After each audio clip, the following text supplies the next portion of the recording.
Joining me now is a UFC lightweight fighter who defeated Felipe Silva via third-round knee bar at UFC Fight Night 129 in Santiago, Chile this past weekend. It is Claudio Puelles back on the program for the first time in quite some time. Claudio, how are you? I'm good. I'm feeling good. Like after my UFC victory on Saturday, my first victory inside the UFC. It's been something I've been wanting like ever since I entered the company to the Ultimate Fighter. And it's been a rough 18 months, of struggling and like bad things. Finally, everything paid off on Saturday. What a crazy fight. What a crazy fight. What a crazy win from you, of course. Definitely right up there for greatest comeback victory in a long time. I don't know about ever, but we'll be talking about your win come December when everyone's talking about the World MMA Awards. I'm quite sure of it. When you tapped him out, could you actually believe it? Could you believe that he was tapping out and that you picked up your first UFC win? Could you actually believe it? Sorry, did I actually believe what? Well, I mean, when you tapped him out after everything you went through in the first two rounds, and even at the beginning of the third, could you actually believe it? Like, it must have been a huge shock for you. Oh, well, I had no doubt that I was not going to give up in the fight. Like, I didn't care, like, if I was losing, like, every single round, I was going to try to win until the end, and, after the second round, ended, I was in my corner, and my coach told me, like, we have to finish the fight. Like, it doesn't matter if he said standing up, and I thought, we have to finish or we're going to lose. And I didn't say anything. I just was, like, thinking in my head, I'm going to do this. Like, I have to finish this. And I started like, trading shots, and I got dropped. Like, he caught me with like, right on the chin with the right cross, and he dropped me. And so I ended up in half guard. Like I never gave up. Like on the ground, I was going up, but I was moving. And then I got the knee, but like he got confident. Like I think he actually got tired of like pounding me. Like I could hear him like starting to get tired of pounding. And he couldn't finish me. I remember I threw like a smile at him because I was on fire. And then I went to a knee bar, and I actually got it.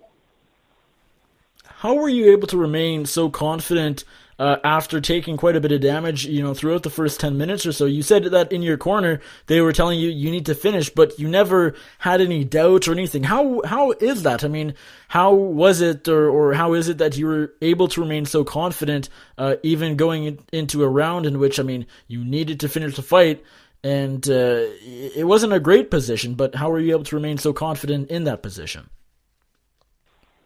Because man, like this last like 18 months, they've been rough for me, bro. Like I've been through like a lot of stuff, and like all the stuff like made me stronger. I did a lot of meditation. I did a lot of like not only physical, but I'm always in good shape. I'm always gonna like work hard like physically, but mentally that's the right stuff. Like when I was younger, when I got into the UFC and 20 years old and everything, I never believed like in mental training, man. I only thought like basically I was gonna be like stronger and faster than everybody, and I was gonna win that way, and that's not true. Like you need to have the psychological and mental aspect of the game. That's like the most important thing. Like you're never like you can train, but you're never gonna like your trainer's never gonna like beat you like I was like getting beat in the gym and be like okay. So win now, like that's not gonna happen. But nobody's gonna like you're not gonna have like a swelling as bad as I had in my eye. You're not gonna have like 64 significant cracks in your head. That's not gonna happen in the gym. You have to have the right mindset to like take on that and be able to like work for a finish after that. And you were, of course, a bit of an underdog here. I think it was about 3-1 in favor of Felipe Silva. Did that take some pressure off of you, knowing that people are saying you're going to lose and that technically, odds-wise, you were favored to lose? Did that take pressure off you? Yeah, no. Like I never really think that kind of stuff. Like that's like gambling. Like who does that? Like I don't even care. I don't even care about that. Like I've been like underdog. I've been like a favorite. It doesn't matter to me. What I did knew was that he was a really tough fighter. I mean, he had never been submitted. He only had one loss, and he was like, I think he was a KO loss to Tyson Monk, who is a good fighter, and he actually got caught. So like, anyone like that can happen to anyone. Like anybody can get like had a one-punch knockout. So I also knew he had like a lot of like Muay Thai fights like prior to MMA. So I knew, and like BJJ brown belt. So I knew what I was getting into. I knew the UFC was not gonna give me like a easy fight or like a medium fight. Like this was gonna be a tough fight. I remember like before the fight, I gave an interview and I said I knew my rival, my opponent is really tough, but I'm also tough. So this is gonna be like a good scrap. Very interesting. So just based off what you've been saying over the past couple minutes, I assume there was no point in the fight in which you were wanting out of it. I mean, I hate to say that because it sounds disrespectful. I mean, but we saw Raquel Pennington say in her corner against Amanda Nunes just a week prior that she wanted to be done. She had taken enough damage that she didn't need to be there anymore. And then her corner, as you probably very well know, ended up sending her out, and she ended up getting finished in that fifth and final round to the women's bantamweight champion. But that was not the case for you, correct? That was not the case for me. Like that's absolutely correct. I had no quit in me. Like in this fight, like that fight, my debut, it was the Ultimate Fighter finale. I actually like quit in the fight, and I felt so bad for like a year and a half of that. But I worked for that. I worked my mind. I worked on my like getting a better mindset for this time for like all my life now. I'm not. There's not a day that I regret like that. But also that made me stronger. That made me learn. I'm a better man today. Like I was a kid back then, and after learning like so many stuff, like the hard way, actually like losing my UFC debut, like everybody thinking that I was not a good fighter and that kind of stuff. I'm evolving now. You know, I'm a better person. And can you just remind me who were in your corner, or who was in your corner on Saturday? Who was in my corner? Yes. My head coach, Ivan Iberico, my good friend who also helps me with like some like sponsor stuff, Kike Franco, and my jiu-jitsu coach, Tana Fernandez.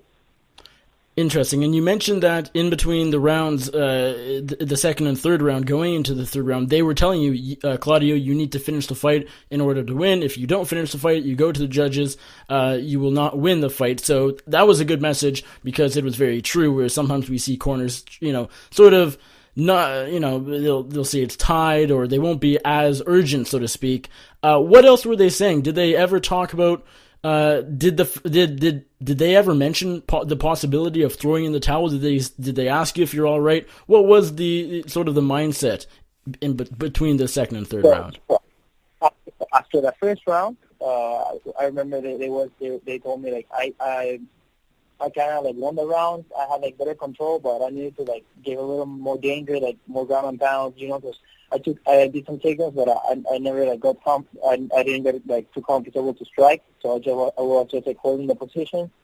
And well, after the second round, I was like in danger, and so they were in a hurry for me to finish because I think I won the first round like 10-9, like a close 10-9. But the second round was probably like a 10-8 for him.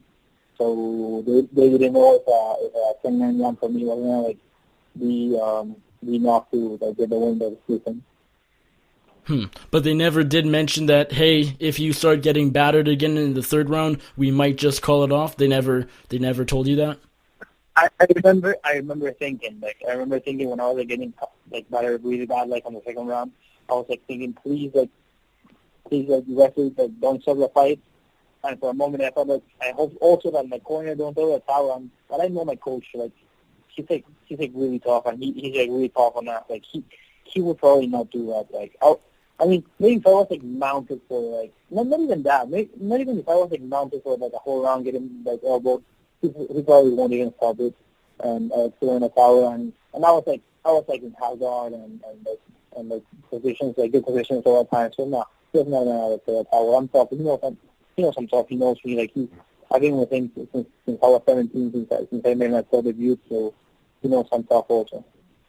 This might be a little bit of a silly question, but did you have to tell your corner after the second round that you were okay? Did they ask you, like, Claudio, are you okay? Can you continue?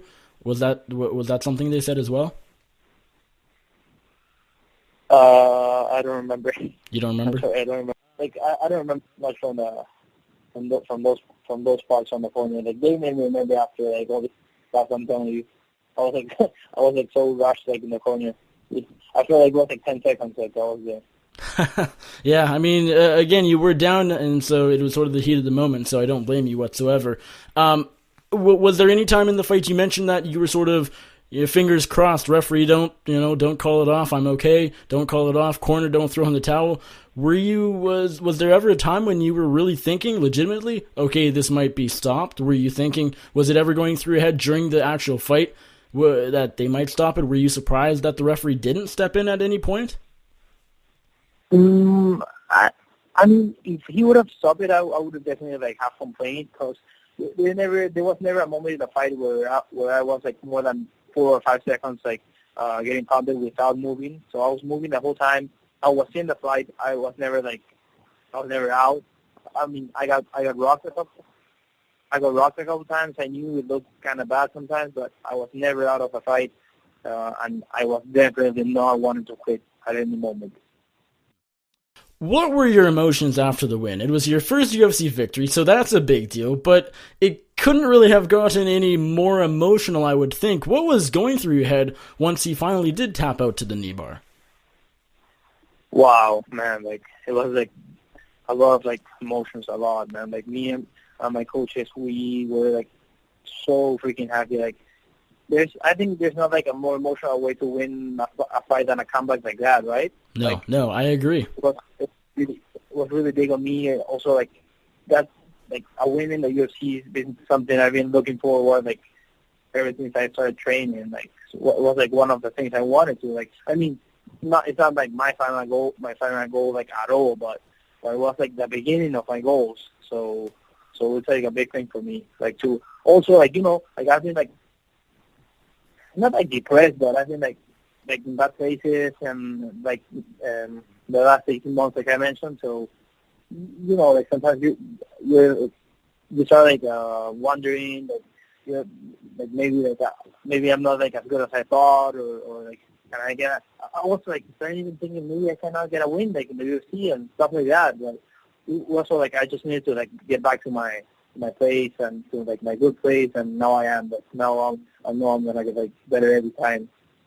Yeah, and this win certainly erased any sort of questioning your career or how good you were, how talented you were. This win got rid of all of those thoughts. For sure. Now I feel like so confident, but that confidence is gonna make me work harder. It's not gonna make me like get like sleep over a win. Like, now I'm working harder, and I mean, I'm gonna work harder after I get like this like fracture bone I have on my face like better.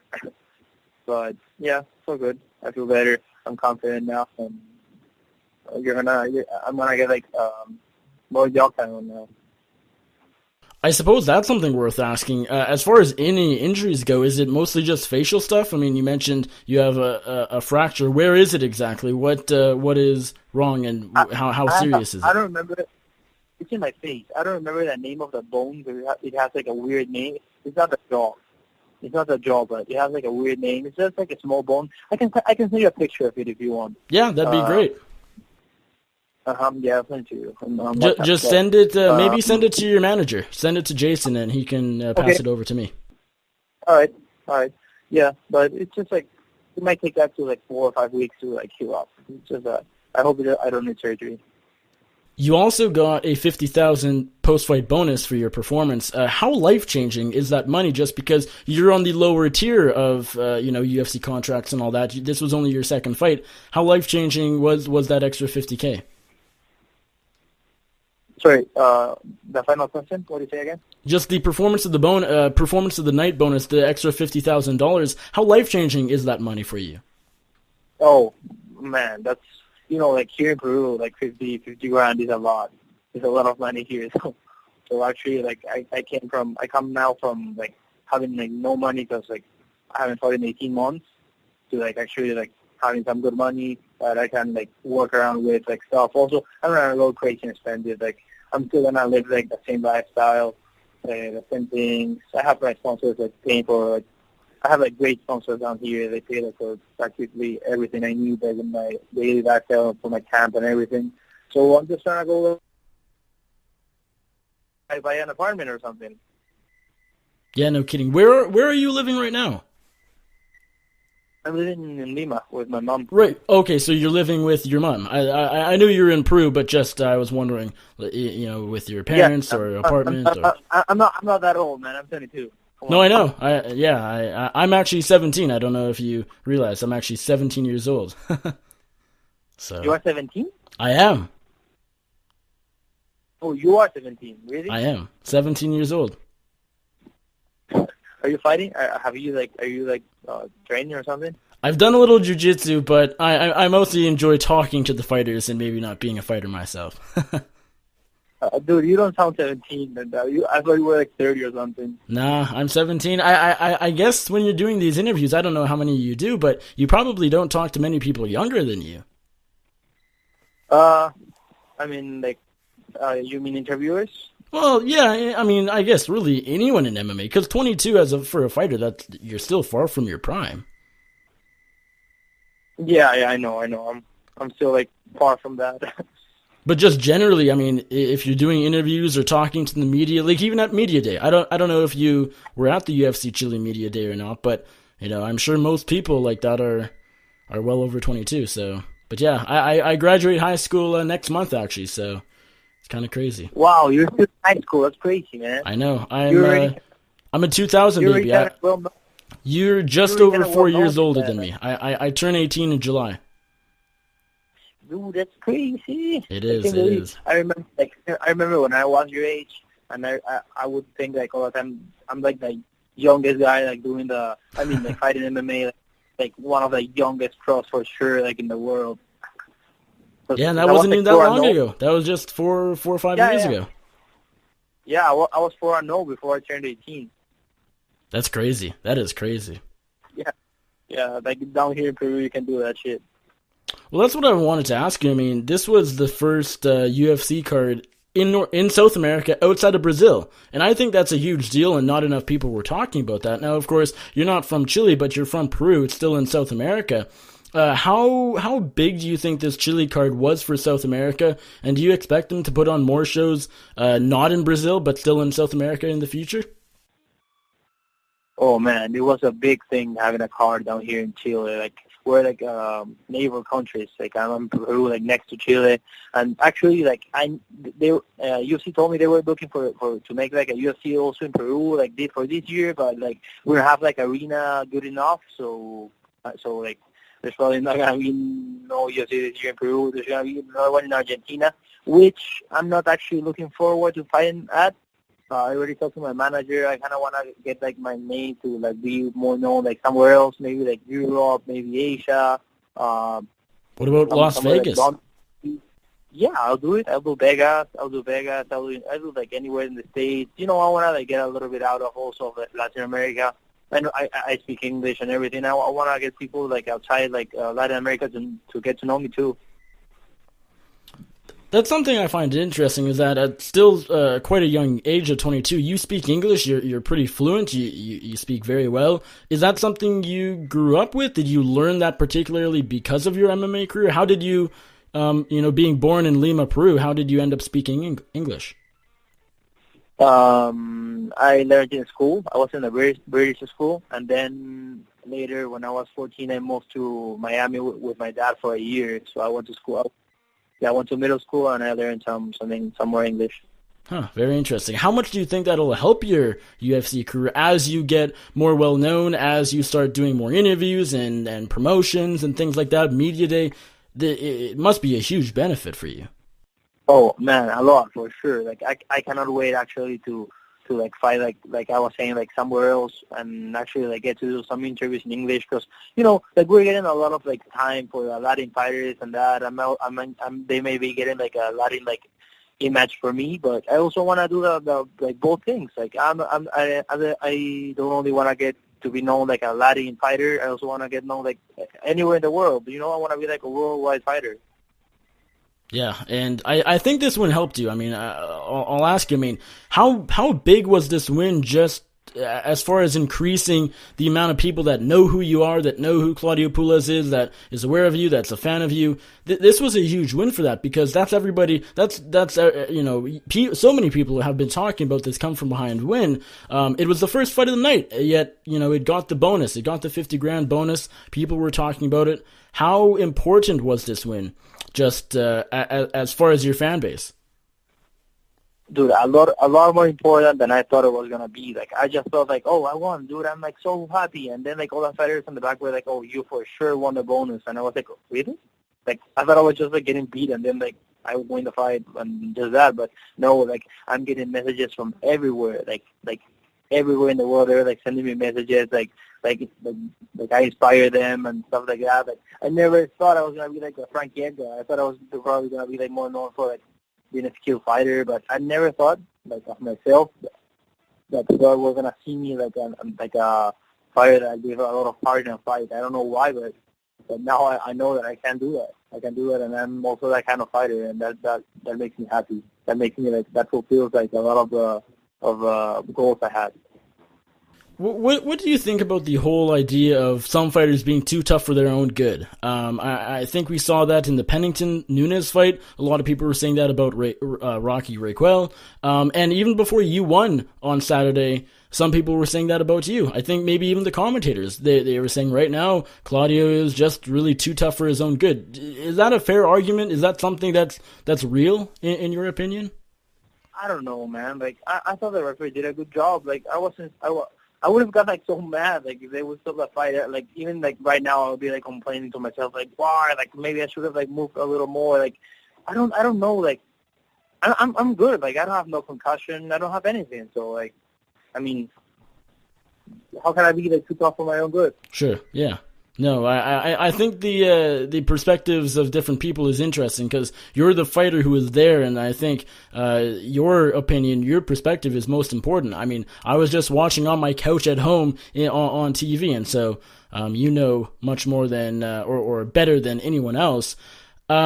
Last thing, you, of course, big win for you, third round submission win, got the performance bonus, people are talking about you. Fighters are very confident people, I know that, I speak to a lot of them, but did last Saturday go better than you even thought it would? I thought it went very, like, I never thought, I mean, I had like imagined it a lot of ways in my head, but I never visualized the way it went. I thought I was gonna go in. I was gonna dominate the whole fight and like maybe win a decision or like a submission. But I never thought I was gonna be like getting beat like that. And then like I come from behind win and like a bonus and like all that stuff. Like, and all this like fame this winner gave me. Like, I never thought none of that was gonna happen. Like, it definitely went like all the other way. I thought it was gonna be. Well, Claudio, thank you so much for taking the time. I really appreciate it. It's great talking to you again. We actually did an interview before the planned Sage Northcutt fight, but that was a little while ago, so it's great to get you back on. And congratulations. I mean, what an amazing performance. What an incredible victory last Saturday at UFC Chile. First fight of the night, and usually the first fight doesn't get talked about too much, but certainly was not the case last weekend. Before I do let you go, just remind my audience where they can find you on social media, and if there's anybody you'd like to thank or give a shout out to, the floor is yours. Thank you, man. Yeah, I'm like, I can't wait to like keep on giving great fights and wins and for everyone. You can also follow me at my Instagram page, which is Claudio _ Puelles with PUELLES. So follow me there, guys. I'll be posting a lot of stuff. I want to thank you, like all my sponsors, everything that made this time possible, and you're gonna hear from me next, man.